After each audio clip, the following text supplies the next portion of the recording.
এই ম্যাডাম ওখানে ঠিক আছে।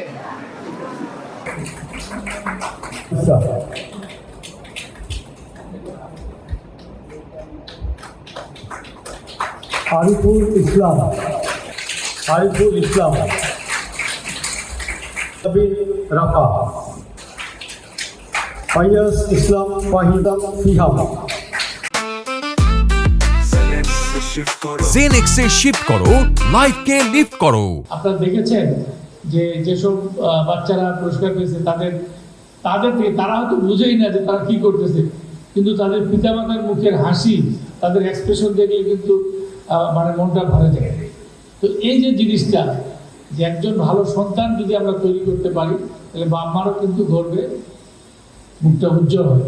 তবে আমি সত্যি বলি, নাটকটা হয়তো আমার সময় একটু কম, আমি এখান থেকে ডুয়েটে যাব ঢাকা ইউনিভার্সিটিতে, সেখানে একটা একাডেমিক কাউন্সিলের মিটিংয়ে আমি যাব, সেই জন্য একটু উনি সংক্ষেপ করতে চাইছেন। আমি চিন্তা করলাম যে বাচ্চারা প্রিপারেশন নিচ্ছে, আচ্ছা একটু কষ্ট হলে একটু শুনি। ওটা না দেখলে আমি আসলে কি বলবো, নিজেকে বঞ্চিত মনে করতাম। এত সুন্দর একটা নাটক। কারণটা হলো যে এই যে গার্জিয়ান, আমরা দেখেছি যে বাচ্চার জন্য কি শ্রমটা দেয়, শুধু রেজাল্টের জন্য। সারাক্ষণ বাচ্চা স্কুলে ঢুকতেছে, মা আর বাসায় যায় না, একদম স্কুলের গেটে বসে থাকে, শেষ পর্যন্ত বাচ্চাকে নিয়ে যায়। কিন্তু এট দ্য এন্ডে একটা ভালো রেজাল্টই কিন্তু সব কিছু না। হ্যাঁ, একজন মানুষ ভালো মানুষ হতে হবে, সব কিছু অর্জন করতে হবে, দেশকে ভালোবাসতে হবে, শিক্ষককে শ্রদ্ধা করতে হবে, বাপ মার প্রতি দায়িত্ব পালন করতে হবে, দেশের প্রতি দায়িত্ব পালন করতে হবে, এবং যখন যে কাজটা আপনি করবেন সেটি সব থেকে ভালোভাবে করবেন।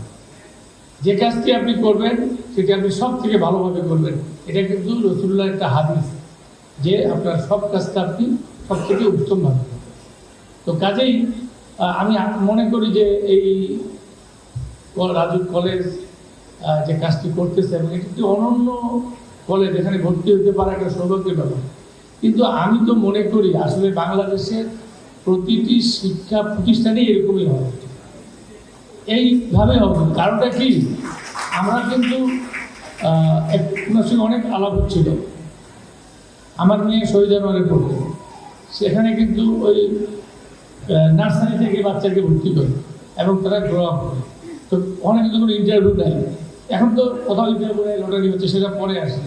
কিন্তু একটা বাচ্চাকে যদি আপনি দীর্ঘ সময় যদি এইভাবে তৈরি করার সুযোগ পান, 19-20 আমাদের দেশের সব সন্তানরাই কিন্তু জন্মগতভাবে মেধাবী। শুধু পরিবেশ পরিস্থিতি, শিক্ষার পরিবেশটা পাওয়াটাই হলো মূল কথা। এবং এই গার্ডিয়ানশিপ, এই যে শৃঙ্খলা, শিক্ষকদের, বাবা মাদের যে অনুপ্রেরণা এবং যে সহযোগিতা, এটা যদি সঠিকভাবে সবাই পায়, আমার মনে হয় না যে কেউ আসলে ডিলেট হওয়ার কোনো সুযোগ থাকবে। সেই ক্ষেত্রে আমাদের বাবা মাকে আমি বলবো যে, যেমন একটা নাটকে একটা নেগেটিভ চরিত্রে দেখানো হলো, এইভাবে যাবেন না আপনি।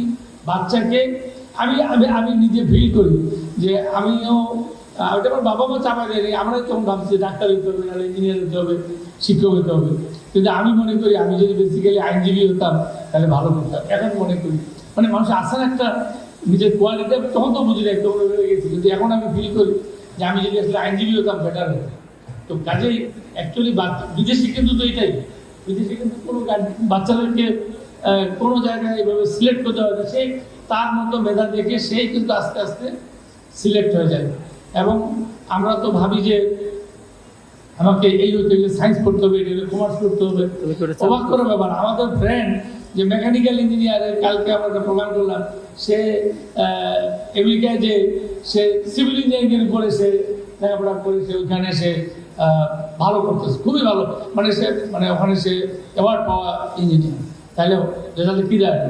তার মানে কিন্তু আমাদের দেশে কিন্তু সুযোগই নাই ওই সাবজেক্টে পড়া।